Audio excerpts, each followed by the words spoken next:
The evolution of your marketing will be the catalyst for the evolution of your business, and the evolution of your business will provide you with the freedom to focus on the evolution of your life. This is Evolved Marketing with Andre and Brian. All right. Hey, welcome back, everybody, to another episode of the Evolved Marketing Podcast. We have a very special guest today, which we'll get to in just a moment. First, I just want to talk about perseverance, and I want to tell a quick little story about my son. So my son, he's 8 years old, and he has dreams of being a professional athlete. I admire his confidence. I'm not sure it's in the bloodline, but at the very least, you know, he loves doing different things, trying new things, and one of the things he does is Taekwondo. So he's advanced or an expert or advanced level orange belt right now. But when he was testing for his orange belt, he was a yellow belt. When he was testing for his orange belt, he had to get in front of all the black belts and do a bunch of different things, forms, punches, combinations, and stuff like that. And when he did his first test for that orange belt in front of the entire class and the entire line of black belts, when he was done, the black belts, one of the black belts, the head black belt who runs the dojo or what have you, kind of looked at me and then looked at my son, Camden, and said, "You did an amazing job, but unfortunately you made a couple of mistakes and we can't advance you to orange belt at this time." And as a parent, that was one of the hardest things that I've had to deal with, because you could tell he was crushed. And luckily the black belt took him off to the side after the class, talked to him and motivated him. And he came back and he did a few more classes just to kind of polish up the things that he needed to do. And when he came back for his next orange belt test, he went out there and performed probably the best belt test that anyone has ever seen at that dojo. He was absolutely flawless. And it's pretty amazing for an 8-year-old to show that kind of resilience and perseverance. And that leads me into today's guest, because he has managed to get himself to a point now, which I'm sure we'll talk about, where he is one of the top affiliates in the game. He is generating obscene numbers, obscene amount of traffic. Everybody wants a piece of his strategy. But he got to this point through perseverance, because at one point, not too long before he hit this astronomical level of affiliate commissions, he actually shut down his business and walked away for a little while. So we'll probably get a little bit more into that story in just a moment here. But without further ado, I want to take a moment to welcome today's guest, Josh. Thank you so much for joining us on the Evolved Marketing Podcast. My pleasure. Glad to be here. And thank you for that more than welcoming intro. Appreciate that. Yeah. So, you know, as one thing that Andre, when we were talking about this podcast, he's like, we really want to get into all the success stories and bring out amazing guests who have achieved amazing things. But we also want to dig deep, and we want to be real, and we want to share value, because I know I've failed more times than not, but luckily you only have to be successful once, right? Yeah, that is true. That's a very good point. And I think it's funny that you started it that way, kind of with a story about sports too, because actually it was yesterday. No, not yesterday. Sorry, Saturday. We were out Christmas shopping. We were getting all kinds of stuff for our lawn, and we're going nuts this year in our new home. We're decorating the outside. We're hanging all the lights. We're doing all the things. And I went back to Home Depot without my family to load up our Explorer, had to put the seats down. We loaded that thing, packed it full. And I was talking to my dad on the phone on the way back to the house, and I sat in the car talking to him for probably, 45 minutes to an hour. And one of the things that came up was he wanted to call me out on something that he had noticed a little bit in my content lately. And I've been very outspoken against how I think a lot of my experiences with actually being an athlete and going to college and playing college sports was kind of a waste of time. And he actually had to remind me that a lot of the perseverance, a lot of the discipline, a lot of the things that I have now that come naturally to me in business were developed through those years and years of sports. And I didn't, I don't realize it at the time because I'm in the moment, I'm making content and business is good. And it's like, well, yeah, I guess all of that stuff, having to wake up at 5 o'clock in the morning to go, work out 5 or 6 days a week, having to be there, 4 days a week for film study, having your whole day mapped out for you, where you're going to go, having to be there, if you're not there 5 minutes early, you're late type of thing, so that discipline and that perseverance, it all kind of stemmed from that too. And being a walk-on originally, in college football and having to actually earn a scholarship as a walk-on and being fortunate enough to be able to do that. A lot of the grit and determination and everything that just comes naturally now for me in business was all built up in those years of sports. So I think that introduction, it was not set up like that, but it is actually, perfect timing. So it's Well, funny when we good, look good. back at our lives, right? When we look back,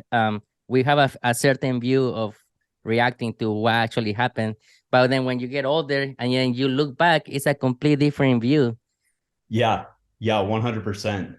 And it's never as, what I've learned is it's never as good, but it's also never as bad as it seemed. You know what I mean? We have a tendency of looking back at the past, or looking at how we got to a certain point, and we kind of, I don't know, romanticize it. I don't know if that's the right word for it, but we have a tendency to do that as humans. And if you come from a bad situation, you have a tendency to think your situation was a lot worse than it was. And if you're come from you had a good experience, you tend to think that situation was actually way better than it actually was. And I don't know why we do that, but I know personally I do that as a human, that's for sure.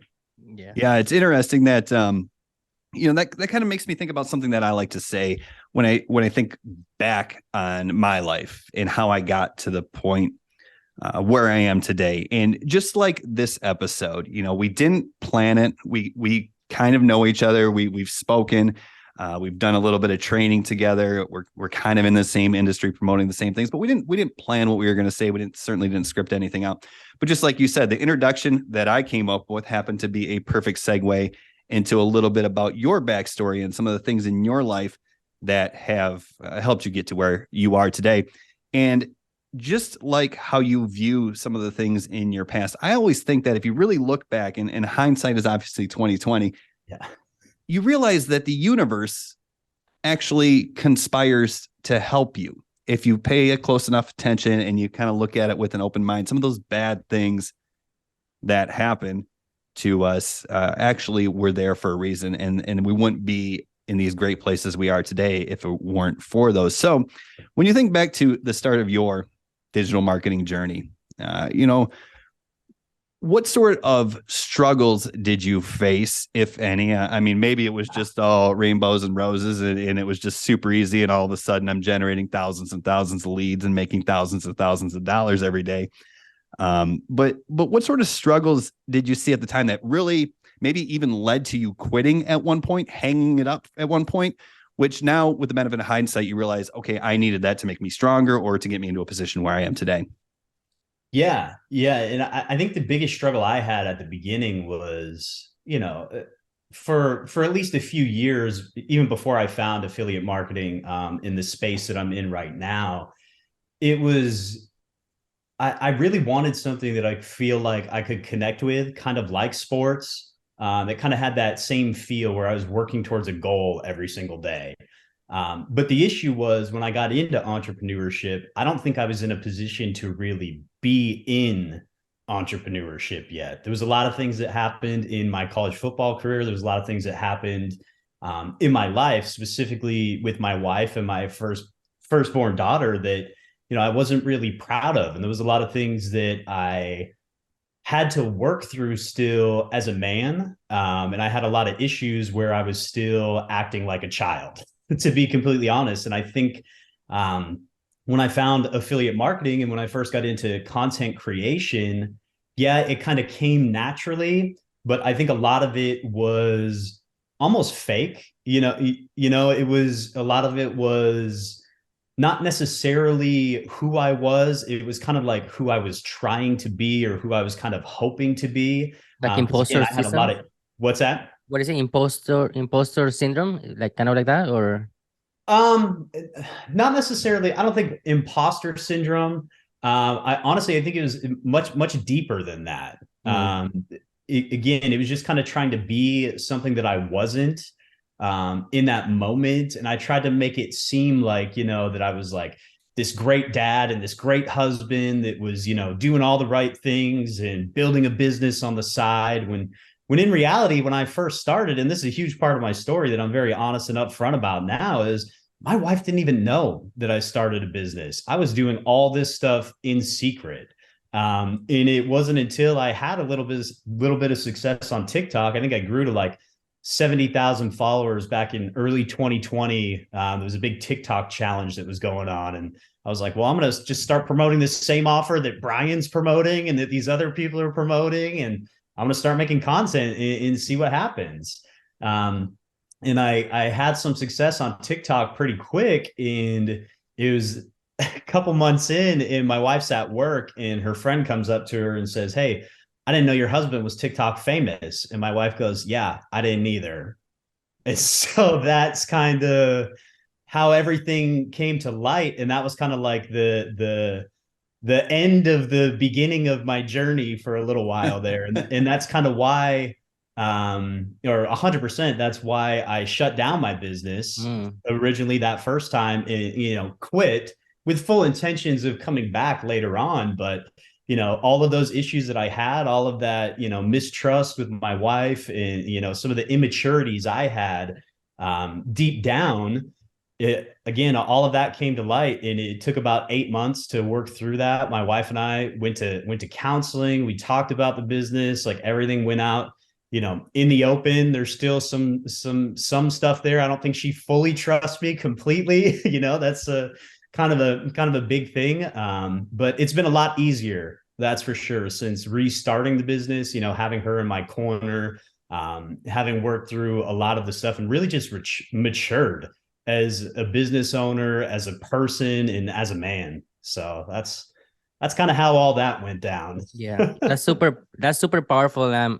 I really appreciate you for sharing, that story, because this podcast is about the evolution of your marketing, but at the same time, everybody goes through an evolution, when it goes through personal life experiences, and I can actually see like that type of evolution that you had to go in order for you to be successful with your family, with your wife, with everything else.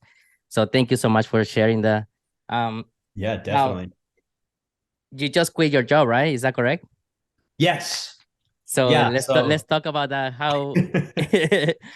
Yeah, it's been, like Brian said, I was able to have in that intro. I've been getting some crazy numbers for the last few months, and I kind of always had a goal in my mind, even though I never really put it out there publicly, or I don't think I really shared it with anybody. But I always said to myself, like, hey, if I can have a few months in a row where I make 15 grand, consistently, I think that's a number where I'm, really comfortable. Like that's living that will maintain our lifestyle, allow us to, do everything that we want to do above and beyond. And I think that would really prove to myself, if I can do that for 3 months in a row, I can do it for 4 months in a row, or 5 or 6 or 7, and make it a lifestyle. And it just kind of happened out of nowhere. It was one of those situations where I think preparation kind of met an opportunity all at the same time, and it just kind of snowballed and had some momentum. And it was like, look, like, my wife and I talked about it a few times, and it was just like, man, it was costing me money. Like I loved my full-time job. I think that's one thing that people get kind of confused about me, is a lot of people didn't realize, the whole time I'm building this thing, like I had a full-time job.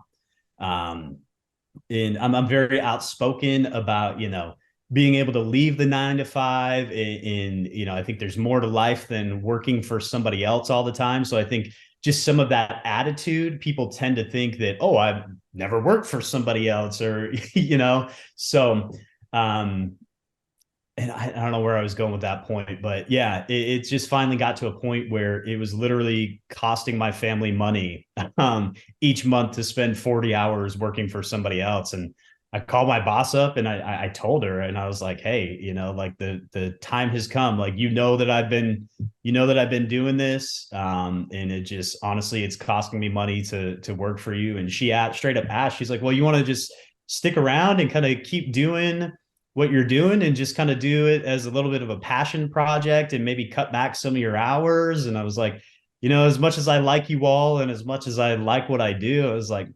no, I don't want to do that at all. I appreciate the offer, but no, thank you. So yeah, next chapter, right? Yeah, exactly. So, there's a couple of things that you said that I thought were really interesting. In the first thing I want to talk about, because I know this is a concern for a lot of people, is you mentioned, you were working a full-time job, and some people hate their full-time job. Some people love their full-time job. Luckily, it seems like you were more in the, at least liked your full-time job camp, but you have a family, you have a new house, you have vehicles that need payments. You needed to hit a certain number, and you said it was 15,000. For everybody, it's different, but you needed to hit a certain number before you felt confident walking away from your job. And I resonated with that because for years I made some money, but I never made enough money consistently where I was like, okay, I feel it now. This is costing me money to stay in this job, and until it happened, right? Then eventually it happened. But I'd like to hear some tips from you, how you structured your day, perhaps when you had that full-time job and you were building this side hustle, and you need to be consistent, but you want to grow. Like, did you have any like hacks or scheduling ideas or plans or patterns? Yeah, I'll get into the kind of how I structured my day and some tips there. But a big tip that I just want to share with people too, like before we get into that, is that when it comes to your 9 to 5, like, I don't think there's a real answer as to when you should leave. I hear a lot of people, they say the Tony Robbins thing, or whoever came up with it, burn the ships, burn the boats. You want to go all in with your business, like, quit your job and you'll figure out how to make money faster than you can XYZ. And the reality is, I don't think that's the case for most people. I think most people, if they were to burn the boats and, straight up quit their full-time job, 2 weeks into an entrepreneur thing that they don't even know if entrepreneurship is for them yet. They don't even know if the affiliate marketing business model is for them. Like, to go all in with that, I think a lot of times people take that out of context and they think, they need to quit their job to have success. So, I mean, what I would say to people is,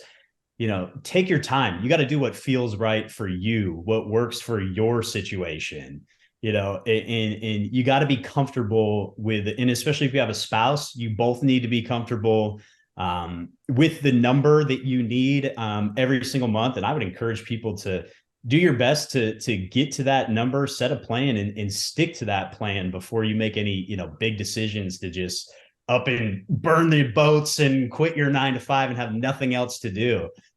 Because the reality is, it was intimidating. Even for me, like, I had just came off of my biggest month ever as an affiliate marketer. And again, I'm not going to get into numbers or income claims, but it was way more than 15,000. I made more than my entire year's salary in a single month. And even coming off of that, I still got to the point where I woke up for the first couple of weeks and it was like, man, well, I had this moment, like, what do I do now? Like, what do I do?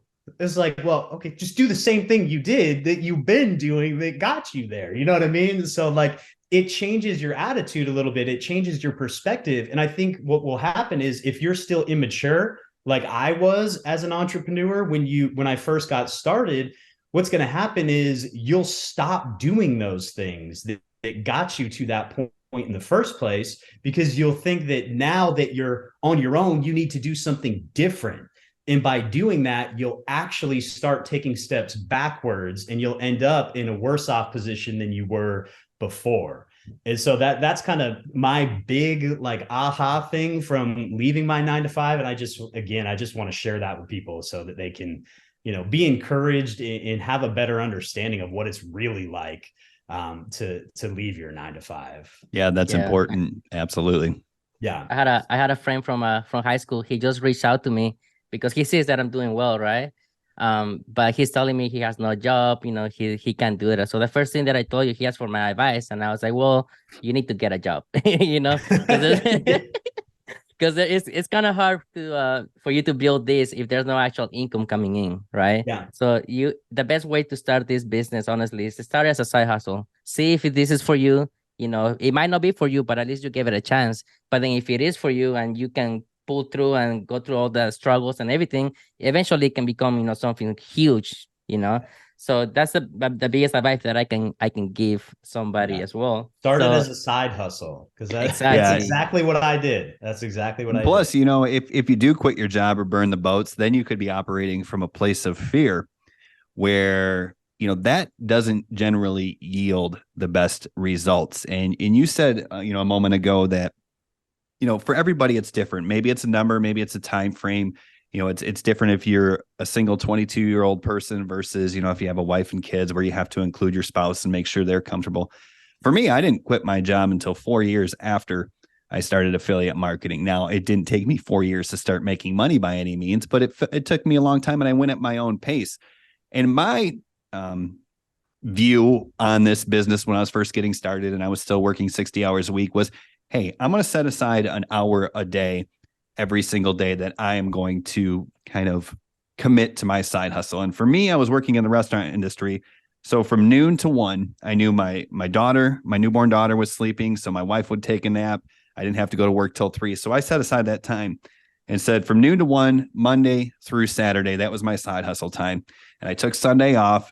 And I didn't try to do more at the end of my shift when I came home dead tired at 1 or 2 in the morning, but I never skipped that hour a day. And that's what led to the consistency, which built the muscles that allowed me to become the person that I needed to be, which is what this journey is all about, in order to see success or sustain success after I quit my job. Is that kind of similar to how your story went when you were still working full time?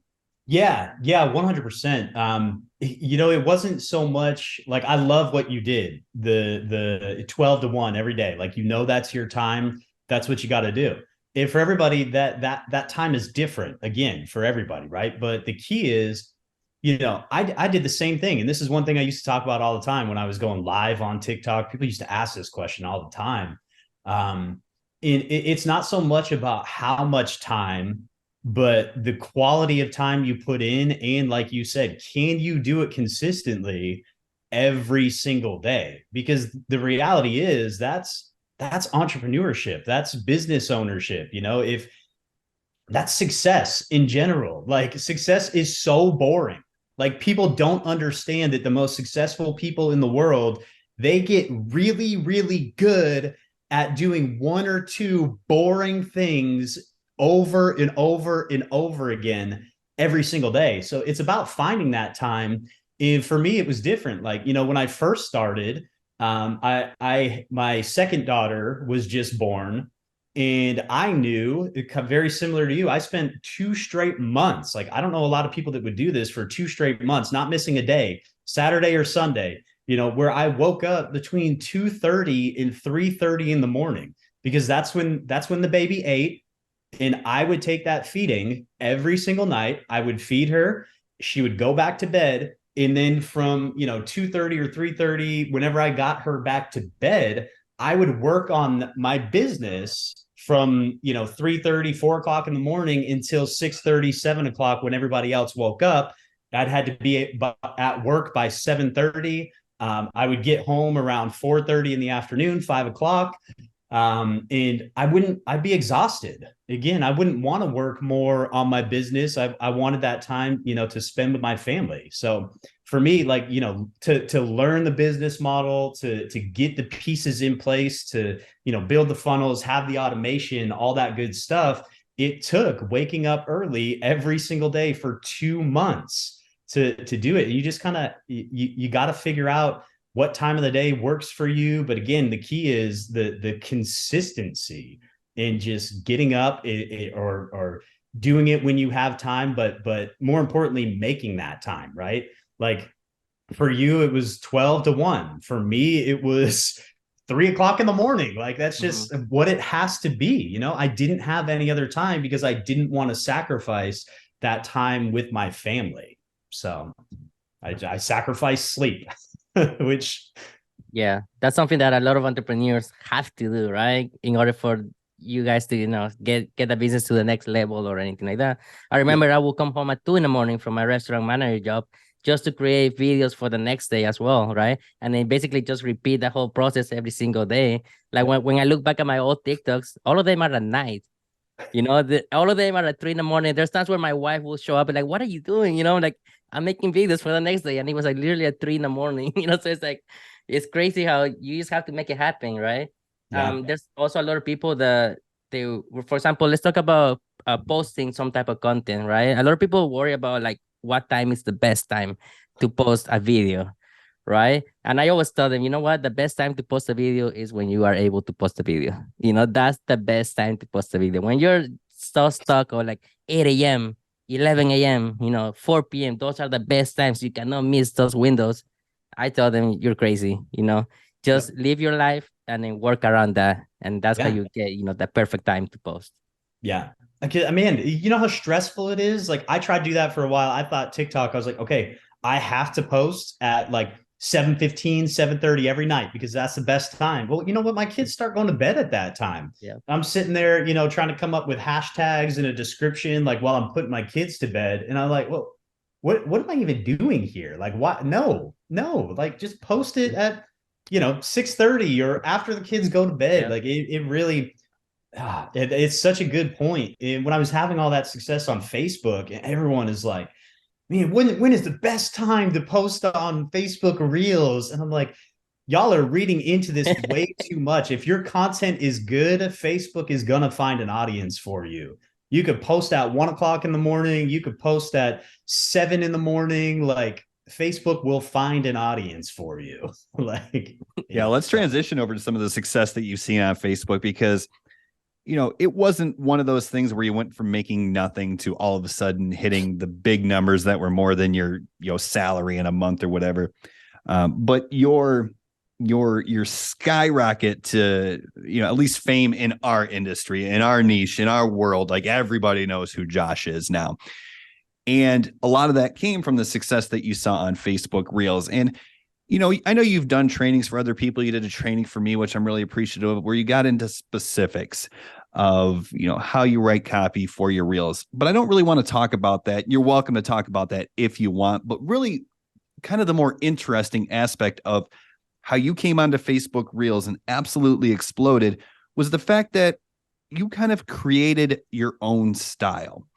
And it just worked. And then what happened next, myself included, everyone started copying that style because it just worked. And it worked for pretty much everyone who copied it correctly. Or modeled it. Let's say modeled it, even though I pretty much just copied it, if I'm being completely honest. But the question I want to get to you on about this is how do you, I don't know if it's a balance or if it's out of necessity to try to get to that next level. And maybe you have some insight. How do you go from like doing what works? Because you just mentioned earlier, success is so boring. And a lot of times if you want to make money, you just have to do what makes money. But also, how do you throw in there, like, I don't know if it's considered throwing spaghetti at the wall or trying new things. Like, what does that look like where, hey, I'm going to try a little something different and maybe I'll get massive exponential results? Man, and I wish there was like some exact formula for all this, but the reality is there's no exact formula. But here's the deal.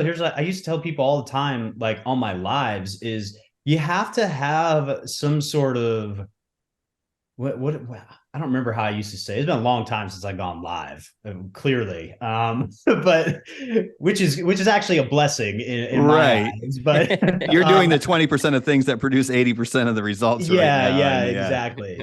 But you gotta like, insanity is doing the same thing over and over again and expecting different results, right? Like you could have all this consistency in the world that we're talking about, but it's like learning to throw a football, right? You learn to throw a football as a quarterback, you throw it 10,000 times. Well, you're going to be good at it.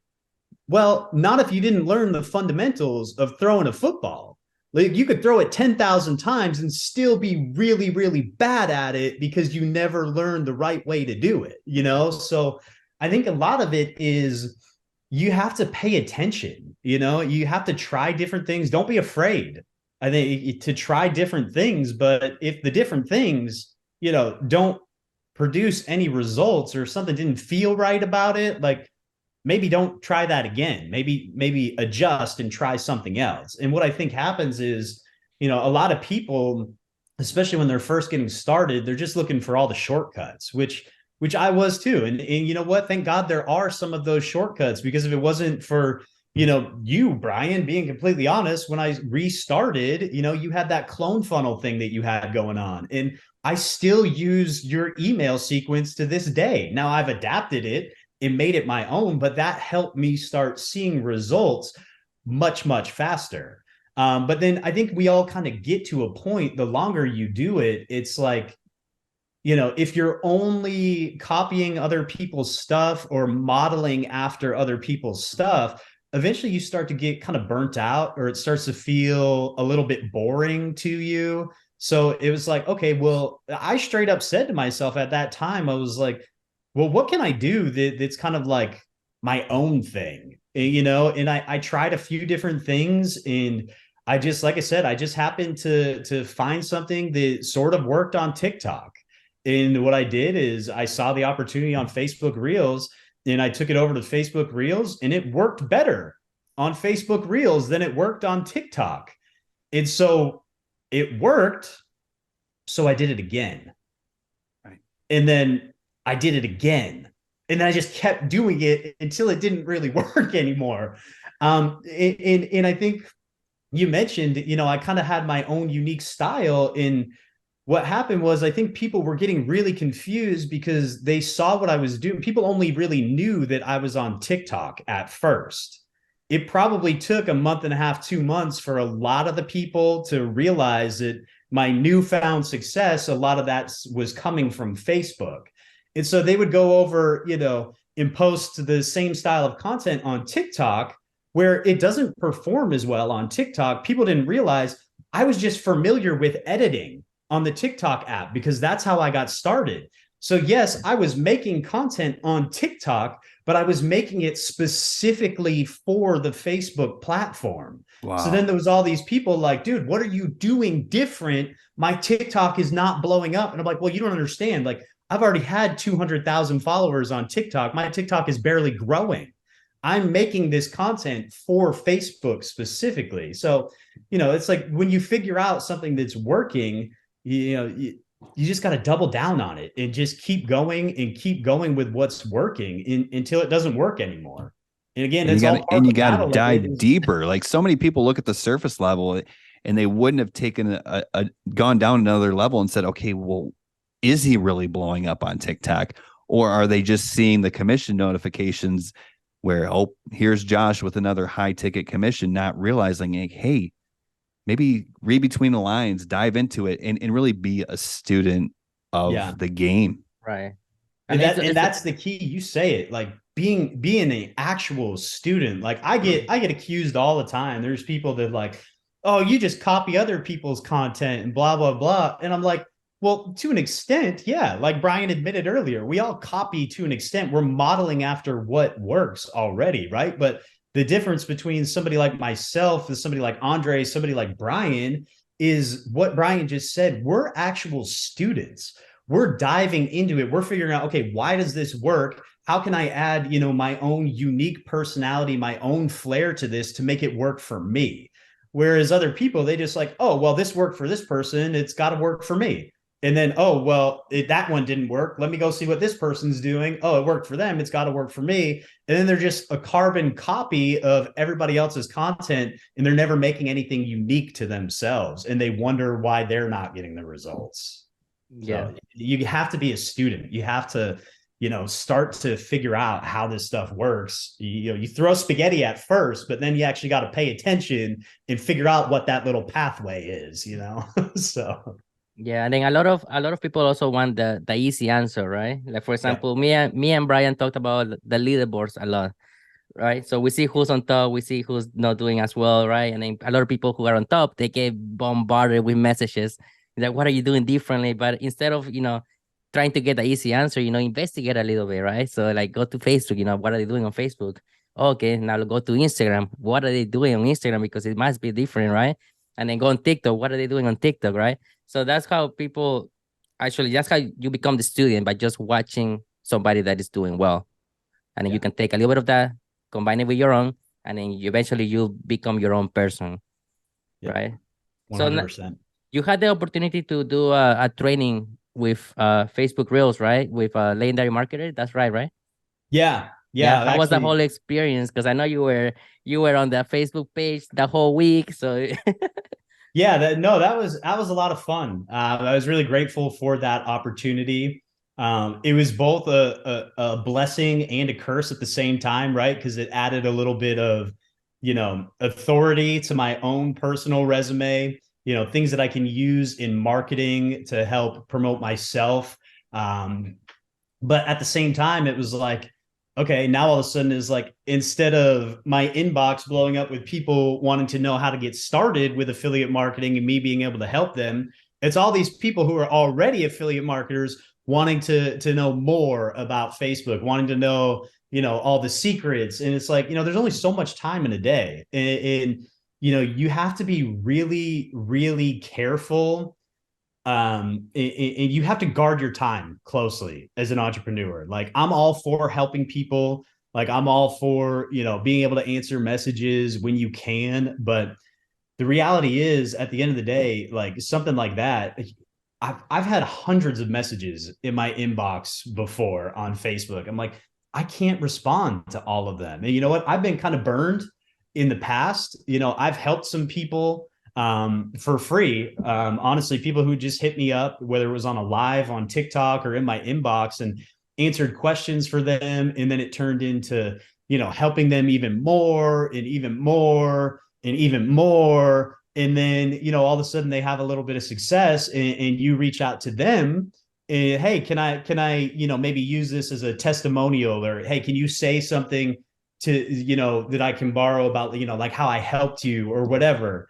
And you never hear from them again. It's crickets. Or, personally, like I said, I've been burned. I have somebody who bashes me public now, saying that they helped me, get my start and blah, blah, blah. And it's like, man, you just anyway, you just gotta guard your time very, very carefully and be very selective with the people that you talk to and the people that you offer to help. Because at the end of the day, there's people charging thousands of dollars for help. We're in the online marketing world. Like, at the end of the day, if you want help in a business, you can't just help everybody for free, and as much as you would like to. And I think that's why the content is great, because, somebody smart, somebody smarter than me would go through all those messages, see what the common questions are, and then they'd answer them in videos.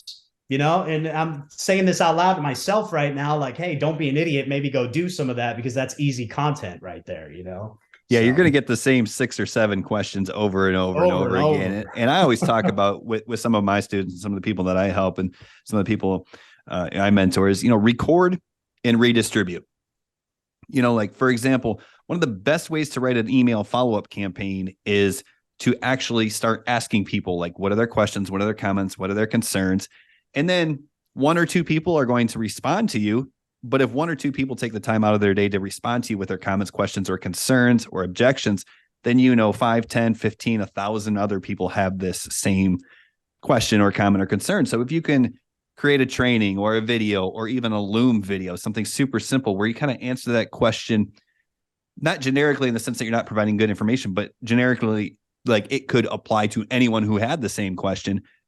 Well, then you can give people this. And if you can get inside the conversation that's already going on inside their head, basically, if you can answer their question before they even realize that they have that question, you win the game. You're an authority. They're going to buy pretty much whatever you were telling them to buy at that point. Now, it's really interesting. I've been through this a couple of different times. I've built multiple campaigns, and I've grown them organically to huge numbers. And then I've kind of shifted gears a little bit over the past 6 years and did it again and again.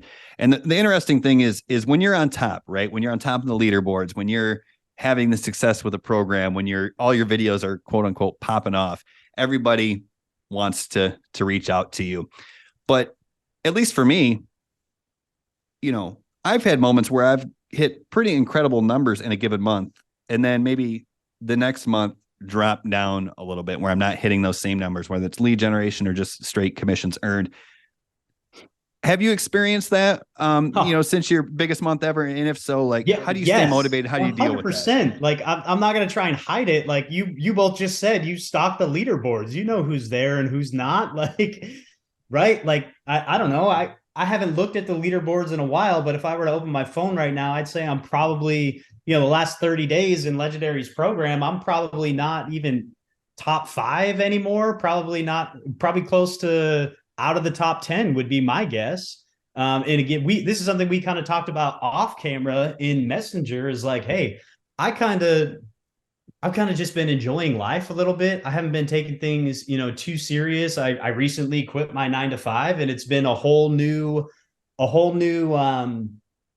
world to figure out. Like, right. Like, everybody thinks that, oh, quit your 9 to 5. Like, you're living the good life. It's all butterflies and rainbows. Like, yeah, it is the good life. That's the goal, right? But at the end of the day, there's all kinds of new responsibilities that come along, and there's only so much time in the day. And it's like, you got to figure out now how to not only continue to do what it was that you were doing, but figure out how to navigate your new situation. So, like, example is, I've got all this free time now, and I'm like, well, I feel like I should be doing more family stuff. Like, that's the whole point of not having a 9 to 5, right? Is I could continue to do the same amount of work and do all the family stuff. But what it turns into, if you're not careful, and I experienced this in month 1, is you say, okay, well, the money's still there. It's still coming in. And then the leads are still coming in. It's all coming in. Like, it'll just take care of itself.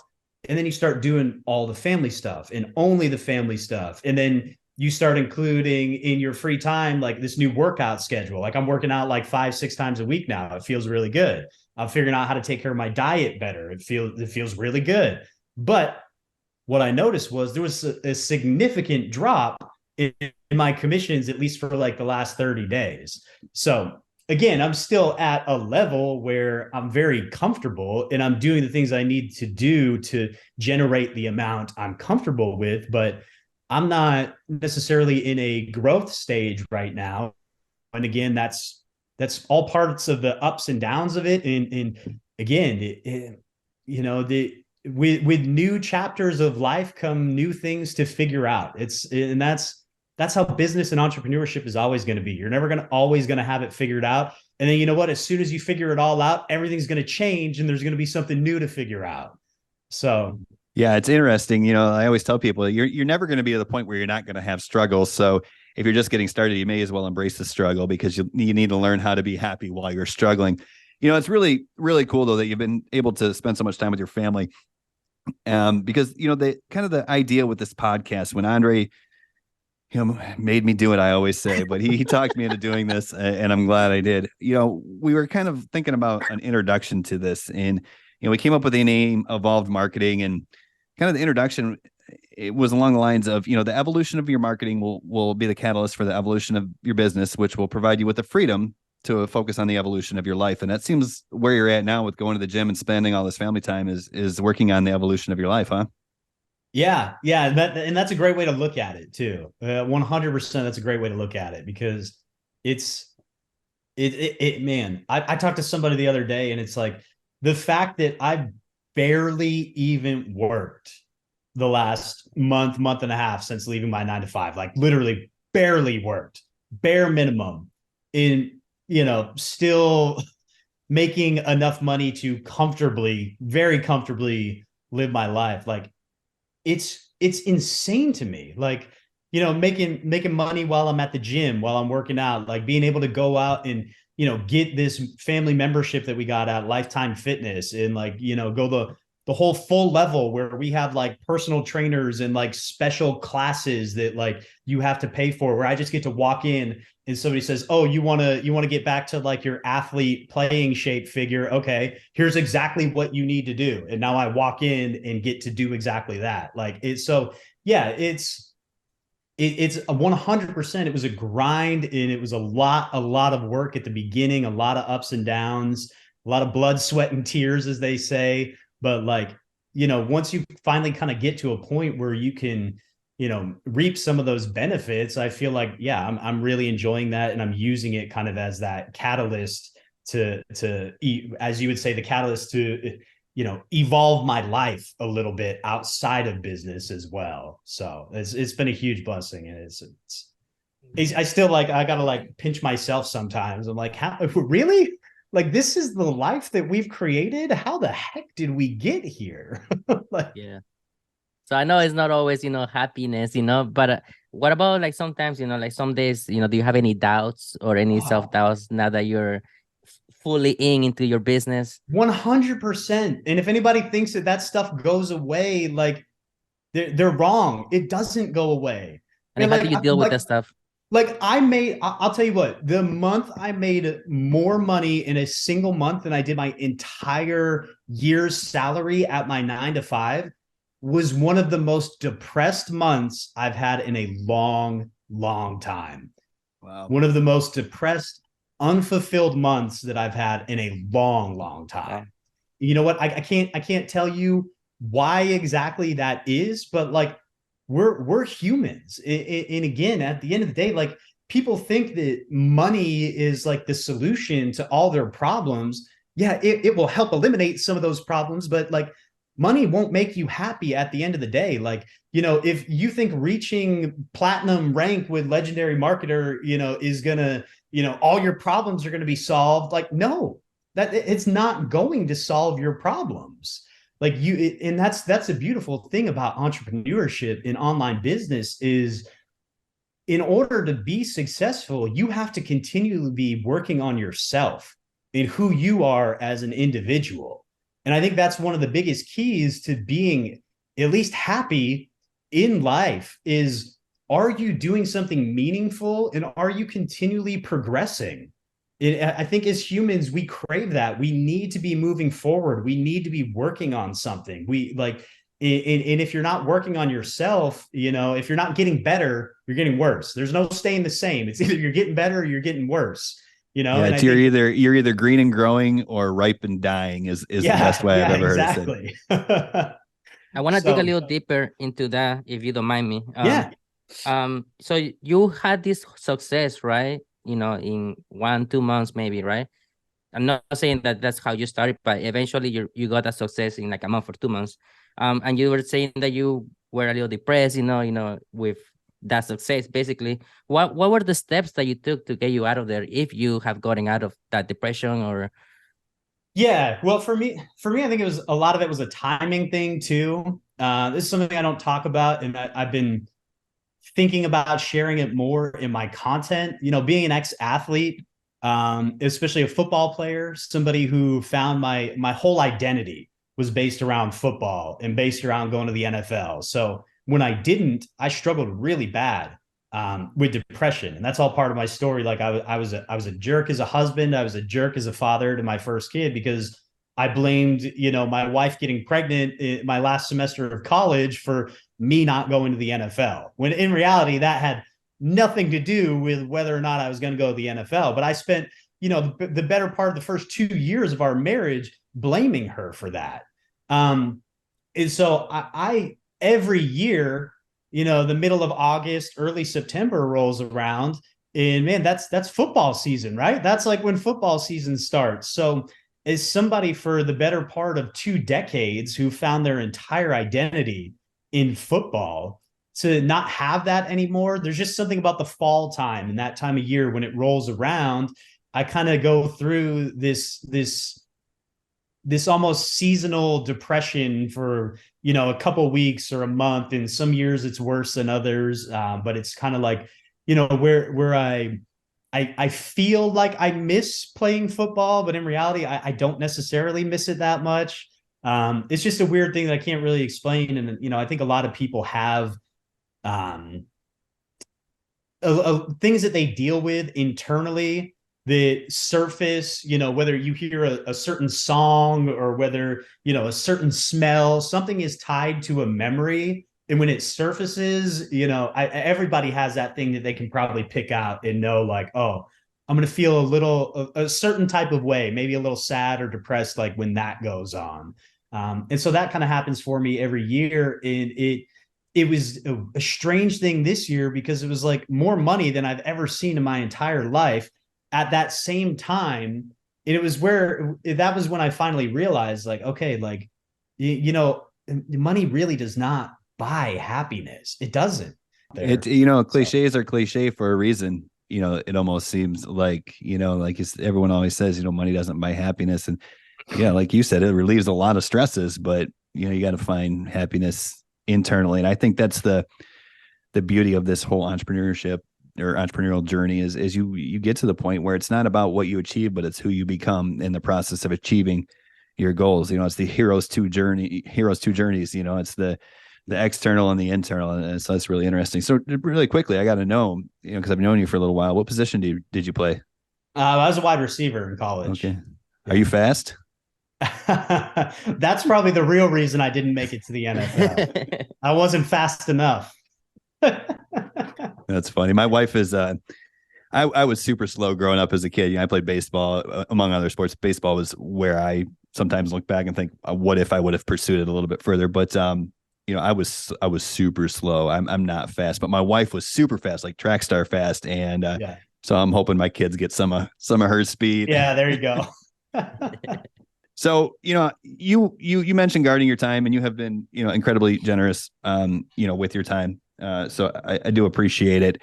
It was a great interview, and I know a lot of people learned from it. But, if we could just kind of in the last, few minutes or so, I know you talk about consistency. I know you talk about, doing the hard work and doing what it takes to get done. But like, if someone is looking at you right now and said, I need motivation. I need advice. Like, is there anything that you can kind of leave them with here today? To stop needing motivation and advice. Which, no, that's probably bad, but it's kind of the reality of the situation is, you can't always rely on motivation. Figure out how to get systems in place. Figure out, how to get a little bit more disciplined, communicate with the people around you, and just figure out how you're going to make the time. Because what the reality is most days I'm not motivated to make content. I don't really have any motivation to make content.